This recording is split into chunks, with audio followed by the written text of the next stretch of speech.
قندیل بلوچ قتل، قاتل اس کا اپنا بھائی، وجہ عزت۔ لیکن سچ تو یہ ہے کہ قندیل کو صرف اس نے نہیں مارا بلکہ ہم سب نے مل کر مارا ہے۔ ہر مذاق، ہر گالی، ہر ویڈیو کلپ پر چلنے والا ایک کامنٹ، ہم سب اس کے قتل میں شریک تھے۔ اس کی موت کے بعد پاکستانی میڈیا نے اسے پاکستان کے کم کارڈیشین کا ٹائٹل دیا۔ یہ وہ لڑکی تھی جو خواب دیکھنا چاہتی تھی، لیکن ہم نے اس کے خواب کو ہی جرم بنا دیا۔ اب بڑھتے ہیں اپنی اگلی کہانی کی طرف۔ تمہیں یاد ہے علیزے؟ ہاں، وہی چہرہ جو معصومیت کی پہچان بن گیا تھا، وہی لڑکی جس نے صرف ایک ڈرامے عہد وفا میں دعا کے کردار سے تمام پاکستانیوں کا دل جیت لیا تھا۔ محض 17 سال کی تھی، چھوٹی سی عمر، بڑے خواب اور ایک یقین کہ وہ اپنے ٹیلنٹ سے سب کچھ بدل سکتی ہے۔ لیکن وہ نہیں جانتی تھی کہ اس انڈسٹری میں محنت سے زیادہ چیزیں بیچی جاتی ہیں۔ پھر ایک دن وہ بھی سمجھ گئی، یہاں کردار حاصل کرنے کے لیے اداکاری نہیں بلکہ کچھ اور دینا پڑتا ہے، ایک ایسی قیمت جو ہر خواب دیکھنے والی لڑکی سے وصول کی جاتی ہے، اور وہ قیمت اکثر اس کے جسم سے ادا ہوتی ہے۔ علیزے خاموش ہو گئی، آہستہ آہستہ اسکرین پر سے غائب ہو گئی۔ لوگ حیران ہو گئے، آخر کو کہاں گئی؟ اتنی ٹیلنٹڈ لڑکی تھی، کہاں غائب ہو گئی؟ مگر کسی نے یہ نہیں پوچھا کہ اس کے ساتھ ہوا کیا۔ کچھ مہینے بعد وہ واپس آئی، مگر اسکرین پر نہیں، انسٹاگرام پر۔ چہرہ بدلا ہوا، انداز بدلا ہوا، الفاظ بدل چکے تھے۔ وہی چہرہ جو کبھی معصوم لگتا تھا بولڈ کہلانے لگا، اور بس لوگوں نے نام رکھنا شروع کر دیے۔ یہ وہی لڑکی ہے، کتنی بگڑ گئی ہے، لگتا ہے شہرت نے اس کا دماغ خراب کر دیا ہے۔ جیسے ہی پیسہ ملتا ہے ان کے کپڑے چھوٹے ہو جاتے ہیں۔ مگر کسی نے یہ نہیں سوچا کہ شاید شہرت نے نہیں بلکہ نظام نے بگاڑ دیا ہے۔ اس کی پوسٹ، اس کی تصویریں، اس کی ہنسی کے پیچھے ایک تھکن چھپی ہوئی تھی۔ وہ پوسٹ کرتی پھر ڈیلیٹ کرتی، سٹوری لگاتی پھر آرکائیو کر دیتی، کامنٹس بند کرتی اور پھر دوبارہ کھول دیتی، جیسے وہ خود ہی نہیں جانتی تھی کہ وہ غائب ہونا چاہتی ہے یا پھر دکھائی دینا چاہتی ہے۔ یہ وہی کنفیوژن ہے جو اس انڈسٹری کے کئی چہروں کے پیچھے چھپی ہوئی ہے، اندر سے ٹوٹی ہوئی مگر باہر سے مضبوط دکھنے کی کوشش۔ اور بس پھر جب لوگوں کے سوال بڑھنے لگے، ٹرولز بڑھنے لگے، تو علیزے نے بھی اپنی چپ توڑ دی۔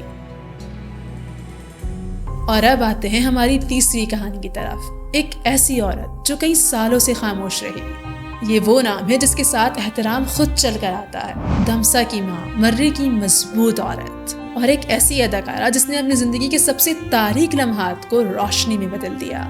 مگر یہ روشنی آسانی سے نہیں ملی۔ یہ اس وقت کی بات ہے جب نادیہ جمیل کا کریئر اس کے عروج پر تھا، ایک کے بعد ایک کامیاب ڈرامہ، لوگ اسے مثالی عورت کہتے تھے۔ ایک ایسی فنکارہ جو کردار میں ڈوب جاتی تھی، مگر کوئی نہیں جانتا تھا کہ کیمرے کے پیچھے کتنی بار اسے خود ڈوبنے پر مجبور کیا گیا۔ سالوں بعد نادیہ نے وہ سچ بول دیا جس کے بارے میں انڈسٹری سالوں سے خاموش رہی تھی۔ مجھے ایک بہت مشہور ڈائریکٹر نے ہراساں کیا ہے، بس اتنا کہا اور خاموش ہو گئی۔ نام نہیں لیا، چہرہ نہیں بتایا، لیکن یہ ایک جملہ پورے نظام کے اوپر پڑے ہوئے نقاب کو اتارنے کے لیے کافی تھا۔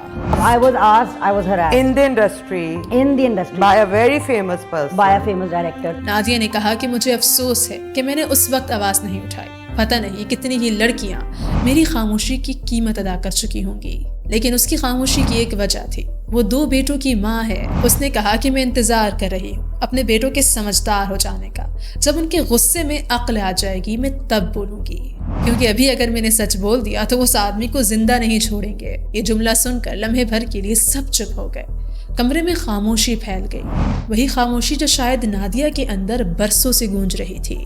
اس نے مزید کہا کہ میں کسی ایسے ماحول میں نہیں جانا چاہتی جہاں زہریلے لوگ موجود ہوں، مجھے ان سب سے دور رہنا ہے۔ یاد رکھیں کہ یہ وہی پاکستان ہے جہاں عورت بولے تو بے حیا کہلائی جاتی ہے اور چپ رہے تو کمزور۔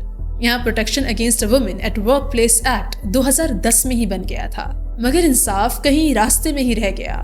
یہاں پچھلے چند سالوں میں 5000 سے زائد ہراسمنٹ کی شکایات موصول ہوئی ہیں، ان میں سے تقریباً 3600 خواتین کی طرف سے ہیں۔ لیکن اصل سوال تو یہ ہے کہ کتنی عورتیں آج بھی نہیں بولتی، کتنی فائلز بند دروازوں میں پڑی ہیں اور کتنی زندگیاں ان فائلز کے نیچے دبا دی گئی ہیں۔ ایک اور رپورٹ کے مطابق پاکستان میں 93% خواتین اپنے کام کی جگہ پر کسی نہ کسی صورت میں ہراسگی کا شکار ہوتی ہیں۔ جی ہاں، 93% خواتین، یعنی کہ اگر ایک دفتر میں 10 خواتین کام کر رہی ہیں تو اس میں سے صرف 1 محفوظ ہے، یا شاید وہ بھی نہیں۔ یہ صرف پاکستان کی کہانی نہیں ہے، می ٹو موومنٹ نے دنیا بھر میں طوفان اٹھا رکھا ہے۔ یہی کاسٹنگ کاؤچ کلچر ہے جو دنیا بھر میں فلم انڈسٹری کا ایک کالا دھبا بن چکا ہے۔ 1923 کی دہائی میں پرانے ہالی ووڈ کا زمانہ، جہاں پروڈیوسرز شہرت کے بدلے خاموشی مانگتے تھے، اسے کہتے تھے کہ یہ تو بزنس کا حصہ ہے، اور صدیوں تک اس پر کسی نے سوال نہیں اٹھایا، کیونکہ جو عورت بولتی تھی اس کی کہانی اسکرین پر پہنچنے سے پہلے ہی مٹا دی جاتی تھی۔ اور پھر جب روشنی بالی ووڈ پہنچی تو وہی نظام ساتھ آیا، وعدے وہی، بس زبان مختلف، ہوٹل کے کمروں میں آڈیشن، آدھی رات کی میٹنگز، اور اگر انکار کرو تو تم غیر تعاون کرنے والے مشکل انسان بن جاتے۔ اور بالکل اسی طرح جب ہماری انڈسٹری پیدا ہوئی تو وہ خاکہ یہاں بھی آیا۔ پاکستان بھی سب سے بچ نہ سکا۔ خاموش رہنا صرف بچاؤ نہیں تھا، یہ پیشہ ور ہونے کی نشانی بن چکا تھا۔ ڈائریکٹرز، پروڈیوسرز، ایجنٹس، یہ سب ایک خاموش ڈیل کے حصے دار ہیں۔ تم رول چاہتی ہو، تمہیں رولز توڑنے ہوں گے۔ تم کام چاہتی ہو، تمہیں کام کے وقت خاموش رہنا ہوگا۔ ہالی ووڈ کے ایک سروے کے مطابق ہر 3 میں سے 2 خواتین پچھلے کچھ سالوں میں کسی نہ کسی صورت میں ہراسانی کا نشانہ بنی ہے۔ بالی ووڈ میں بھی کئی بڑے نام سامنے آئے، مگر نظام آج بھی ویسا کا ویسا ہی ہے۔ پاکستان میں خاص طور پر میڈیا اور تفریحی انڈسٹری میں یہ مسئلہ اور بھی گہرا بن جاتا ہے۔ ایک حالیہ سیمینار میں بتایا گیا کہ 85% خواتین کسی نہ کسی صورت میں اپنی ورک پلیس پر ہراسانی کا شکار ہوتی ہیں۔ یعنی کہ قانون ہے، شکایات ہیں، مگر فیصلے اکثر زیر غور رہتے ہیں۔ کئی رپورٹس کے مطابق درجنوں ایسے کیسز ہیں جو زیر سماعت ہیں، اور کئی ایسے ہیں جو کبھی سنوائی تک پہنچ ہی نہیں پاتے۔ یہ صرف نمبرز نہیں ہے، یہ ان عورتوں کی دھڑکنیں ہیں جو کیمروں کے پیچھے، میک اپ کے نیچے اور کرداروں کے پیچھے اپنا خوف چھپاتی ہیں۔ اور جب تم یہ سب سنتے ہو تو صرف ایک لمحے کے لیے سوچو، ہم میں سے کتنے ہی لوگ یہ سن کر صرف آگے بڑھ جاتے ہیں؟ کتنے ہی لوگ یہ تو انڈسٹری ہے، ایسا ہی ہوتا ہے کہہ کر آگے نکل جاتے ہیں، اس درد کو معمول بنا دیتے ہیں۔ یہ تمام ڈیٹا چیخ کر کہتا ہے مسئلہ صرف مردوں کا نہیں، بلکہ ایک ایسے نظام کا ہے جہاں طاقت کردار سے بڑی ہوتی ہے، اور خاموشی کو عزت کا نام دے دیا گیا ہے۔ یہ خاموشی ہمیشہ نہیں رہے گی، کیونکہ جب اعداد بولنے لگتے ہیں تو سچ چھپ نہیں سکتا۔ لیکن یہ خاموشی صرف عورتوں کی بھی نہیں بلکہ مردوں کی بھی ہے۔ وہ مرد جو بول نہیں پاتے، جو ڈرتے ہیں کہ اگر سچ بول دیا تو ان کی مردانگی پر سوال اٹھ جائیں گے۔ ایک ایوارڈ یافتہ پاکستانی فلم ساز جنہوں نے 13 سال بعد اپنی خاموشی توڑی اور بتایا کہ ایک بہت بڑے میڈیا ٹائکون نے انہیں جنسی زیادتی کا نشانہ بنایا تھا، اور جب اس وقت انہوں نے یہ بات اپنے دوستوں کو بتائی تو کسی نے ان کی بات پر یقین نہیں کیا۔ جب پاکستان میں می ٹو مہم پر حملے ہو رہے تھے اس وقت انہوں نے بولا، کیونکہ خاموش رہنا اس کے ضمیر کو کھا رہا تھا۔ پھر ایک اور نوجوان اداکار بول پڑا، صرف 17 سال کا تھا، آج اس کا پہلا دن تھا شوٹنگ پر۔ کراچی کے ایک تھیٹر میں اپنی پہلی پرفارمنس کے دوران ڈائریکٹر نے صرف ایک غلطی پر اس کے آگے سے مٹھی بھر بال پکڑ کر اسے زمین پر دھکیل دیا۔ وہ زمین پر گر گیا، سب کے سامنے ذلت اٹھانی پڑی۔ ڈائریکٹر نے اس پر چلا کر کہا، یہ ہے تمہاری تربیت۔ یہ وہی وقت تھا جب اس نے اداکاری اور ذلت کے درمیان کی لکیر کو مٹتے ہوئے دیکھا۔ اداکارہ مہر بانو نے بھی اپنے ایک انٹرویو میں کہا کہ یہ مسئلہ صرف لڑکیوں کا نہیں بلکہ لڑکے بھی اس انڈسٹری میں ہراسانی کا شکار ہوتے ہیں۔ لڑکیاں ہیں اور لڑکے ہیں جو کہ ہراسمنٹ فیس کرتے ہیں، چاہے وہ آن سیٹ ہراسمنٹ ہو یا وہ آف سیٹ ہراسمنٹ ہو، یا وہ کام کسی کو دینے کے لیے کوئی بولتا ہے کہ یہ کر لو تو کام مل جائے گا۔ یہ جملہ تو سادہ ہے مگر اس کے پیچھے ایک پورا نظام چھپا ہوا ہے جہاں طاقتور اپنے مقام کو ہتھیار کی طرح استعمال کرتے ہیں۔ یہ صرف فلم انڈسٹری اور ڈرامہ تک محدود نہیں ہے بلکہ باڈی بلڈنگ اور ماڈلنگ میں بھی اسی طرح سے نوجوان لڑکوں کو بڑے بڑے خواب دکھا کر ان کا غلط فائدہ اٹھایا جاتا ہے۔ غریبی، کمزوری اور خواب، ان سب کو ملا کر بنایا جاتا ہے ایک جال، ایک ایسا جال جہاں جسم کرنسی بن جاتا ہے۔ تو آخر میں یہ سارا نظام صرف عورتوں کے خلاف نہیں بلکہ انسانیت کے خلاف ہے۔ یہ نظام وہ زہریلی مردانگی پیدا کرتا ہے جو خود کو طاقت سمجھتی ہے مگر اندر سے دراصل ایک خوف کی شکل ہے۔ اگر ایک عورت بولتی ہے تو لوگ اس کے کپڑوں پر سوال اٹھاتے ہیں، اور اگر ایک مرد بولتا ہے تو اس کی مردانگی پر سوال اٹھاتے ہیں۔ یہ وہی نظام ہے جہاں ہراسانی ایک لفظ نہیں بلکہ ایک کلچر بن چکا ہے، جہاں لوگ کہتے ہیں برداشت کر لو، یہ انڈسٹری ایسی ہی ہے، لیکن نہیں، یہ انڈسٹری ایسی نہیں ہونی چاہیے۔ یہ وہ لمحہ ہے جہاں ہر کہانی ایک دوسرے کے ساتھ جڑتی ہے۔ علیزہ شاہ کی خاموشی، نادیہ جمیل کا ایک فیصلہ اور بے شمار نامعلوم چہروں کا درد، یہ سب مل کر ایک تصویر بناتے ہیں، ایک ایسی سچی تصویر جسے ہم سب نہیں دیکھنا چاہتے۔ یہ انڈسٹری بیمار ہے،